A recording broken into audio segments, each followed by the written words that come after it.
Buenas tardes a todo el equipo multidisciplinar que acompaña a los usuarios de Fundir y a todos nuestros televidentes. Yo soy Diego Alejandro Ramírez, bienvenidos a las noticias Fono Fundir. En esta ocasión les informaremos acerca de la deglución e ingesta segura. A continuación presentaremos los titulares de esta emisión de noticias. 1.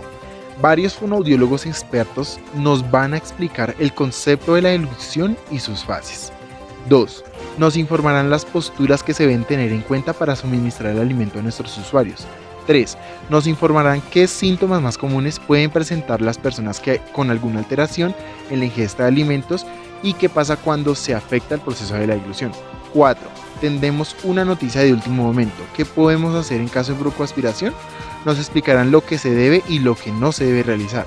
Por último, nos brindarán recomendaciones generales para la ingesta segura. Para dar desarrollo a la primera noticia del día de hoy, vamos con las fonoaudiólogas expertas Silvana Martínez y Stephanie Piraquive, quienes nos hablarán del concepto de la deglución y sus fases. Por supuesto, Diego, y muy buenas tardes a todos nuestros televidentes. La deglución es una de las funciones más complejas y necesarias para el desarrollo de la vida humana y requiere de la actividad de múltiples regiones cerebrales y de un riguroso control neuromuscular de estructuras tales como la cavidad oral, faringe y esófago. A continuación, la experta Stephanie Piraquive brindará información acerca de las fases de deglución. Adelante. Buenas tardes. Claro que sí, Silvana. Dentro de la deglución se encuentran 5 fases. La fase anticipatoria, que en esta fase se da el reconocimiento sensorial de los alimentos con la participación de los sentidos visual, olfativo, auditivo y gustativo.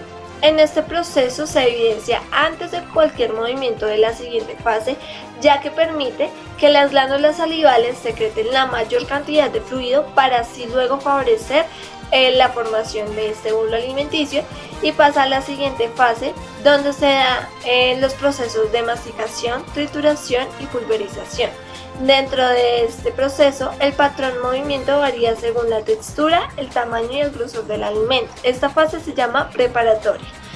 Dentro de la siguiente, que es la fase oral, el alimento será posicionado sobre la lengua y se acoplará hacia el paladar duro, iniciando así un movimiento ondulatorio de adelante hacia atrás, para así posteriormente llevarlo a la fase faríngea, donde se comienza a contactar los pilares anteriores de la faringe y la base de la lengua. Es aquí donde se desencadena el reflejo de deglución, permitiendo llegar hacia el tronco encéfalo, donde se inicia una serie de eventos, y el primero es la elevación de este velo paladar, que impide que el alimento ingrese a la cavidad nasal, y el segundo es la elevación y movimiento anterior del hioides y la laringe. Y por último se hace la elevación de la laringe, que hace que la glotis se desplace, impidiendo la entrada de los alimentos hacia el interior de la tráquea. Por último, se realiza la fase esofágica, donde el bolo es conducido desde la faringe hacia el estómago a través del esófago. Este produce una relajación refleja sostenida del esfínter esofágico anterior y una onda peristáltica propulsa el bolo alimenticio hacia el estómago. Eso es todo, muchísimas gracias. Volvemos al estudio con Diego. Hasta luego. Muchas gracias, fonoaudiólogas. Ahora la fonoaudióloga experta Alejandra Neuque presentará las posturas más importantes al momento de suministrar el alimento a nuestros usuarios que se encuentran en Fundir. Adelante, Alejandra. Buenas tardes, Diego, muchas gracias, y a todos nuestros televidentes. En el día de hoy les voy a explicar algunas estrategias posturales. La postura es de vital importancia para las personas que se les dificulta deglutir, como para quien le esté dando el alimento. A continuación les voy a enseñar las siguientes posturas. La primera es: si la persona está acostada en cama, debe estar a 90 grados, es decir, que la espalda esté recta y la cabeza esté un poco hacia adelante, como lo podemos evidenciar. Bueno, y la segunda postura es apoyarnos tanto de almohadas como de toallas enrolladas sujetas en la cabeza detrás, para que no se balancee y la persona esté en una adecuada posición. Bueno, y la tercera postura es Después de comer o beber, la persona debe estar en una posición recta o por lo menos en 45 grados, como lo podemos evidenciar en este momento. Debe durar de 30 minutos a 1 hora. Si la persona se acuesta inmediatamente después de comer, puede presentar reflujo. Y como última postura es que las personas que presentan broncoaspiración deben evitar posturas de hiperextensión del cuello, es decir, la cabeza hacia atrás, y es aconsejable que la persona esté de forma lateral, o sea de lado, que esté apoyado de almohadas para que la cabeza esté un poco flexionada, es decir, hacia adelante. Muchas gracias por su atención y seguimos en estudio con Diego. Muchas gracias, Alejandro. Por otro lado, el fonoaudiólogo experto Leonardo Lozano nos informará cuáles son los síntomas más comunes que puede presentar los usuarios que padecen de alguna alteración en la ingesta de alimentos y qué pasa cuando se afecta el proceso de la deglución. Adelante, Leonardo. Buenas tardes, Diego, compañeros. Bueno, como ya sabemos, la disfagia es el término que se le da a la dificultad que tenemos para tragar o pasar los alimentos desde la boca hacia el estómago. Algunos síntomas que tenemos dentro de la disfagia pueden ser dolor al tragar, imposibilidad de tragar, sensación de que los alimentos se atascan en la garganta o detrás del esternón, babeo, voz ronca, regreso de los alimentos desde el estómago hacia la boca, regreso de los alimentos desde el estómago hacia el esófago, adelgazamiento repentino, tos o arcadas al tragar. Algunas de las complicaciones que encontramos dentro de la disfagia pueden ser desnutrición o pérdida de peso, que puede ser cuando hay ausencia de ingesta de alimentos o líquidos de una forma adecuada, neumonía por aspiración, que es cuando los alimentos o líquidos ingresan a vías aéreas, produciendo bacterias que van directamente a los pulmones y esto nos puede producir una neumonía por aspiración, o atragamiento, que es cuando la comida queda atascada dentro de la tráquea o dentro de alguno de los sistemas de la parte de la deglución, y esto bloquea completamente la vía respiratoria y la vía de el área de la deglución. Para esto se intervienen con algunas maniobras que ya las han nombrado nuestras compañeras. No siendo más, muchísimas gracias por todo. Diego, seguimos con usted en estudio. Gracias.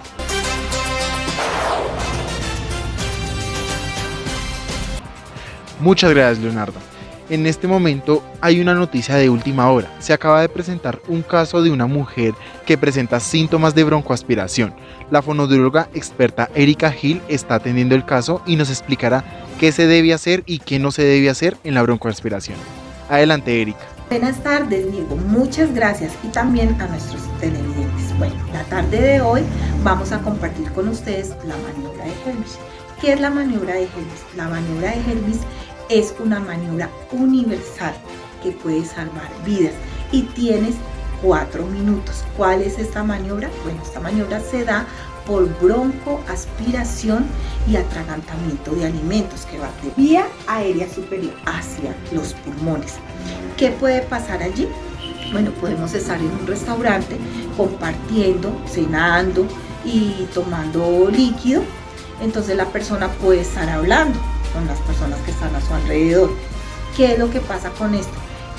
La persona puede atragantarse de alimentos y puede presentar broncoaspiración.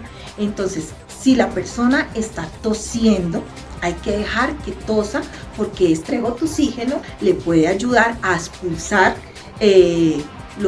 por lo cual ella está atragantada. No hay que darle palmadas en la espalda, menos comida y muchísimo menos líquidos. A continuación vamos a realizar las maniobras de Helmich. Entonces tenemos al paciente, brevemente hacemos este movimiento. Lo pongo de acá, recuerden con el meñique, el puño, debajo del esternón, arriba del ombligo, abrazo aquí y hacemos este movimiento cuantas veces sea necesario.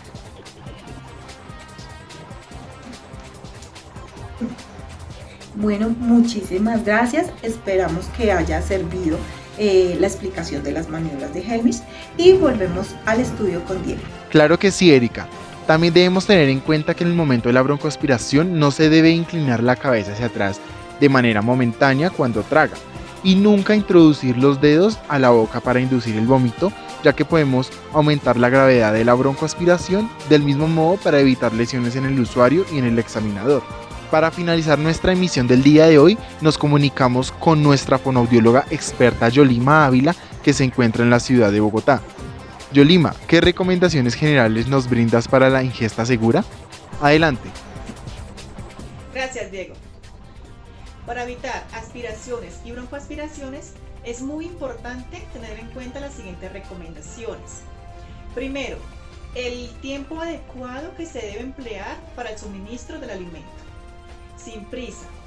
Sin embargo, tampoco se debe emplear más de 30 minutos, ya que el usuario se puede cansar tanto la postura en la que se encuentra como los músculos de la masticación, dependiendo el tipo de alimento. Se recomienda el uso de cuchara. Sin embargo, hay que tener en cuenta la proporción moderada que se le va a brindar. En casos específicos se requiere de aditamentos, es decir, la adecuación de estos utensilios tanto en forma, tamaño y textura. Ahora, aquellos cuidadores o profesionales que suministran el alimento a los usuarios deben tener en cuenta lo siguiente.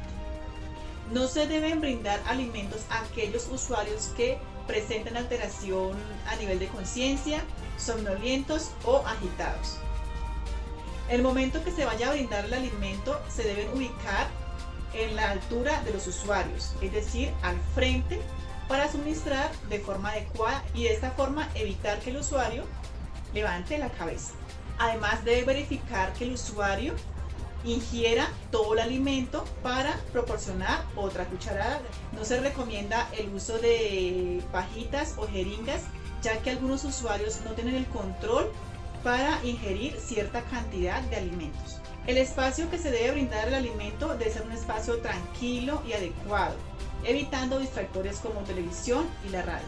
Al finalizar la ingesta es muy importante la higiene oral, ya que en algunos usuarios le quedan residuos de comida en cavidad oral y con la saliva pueden ingresar a pulmón, produciendo infecciones pulmonares o neumonías. Eso es todo, Diego. Muchas gracias. Adelante.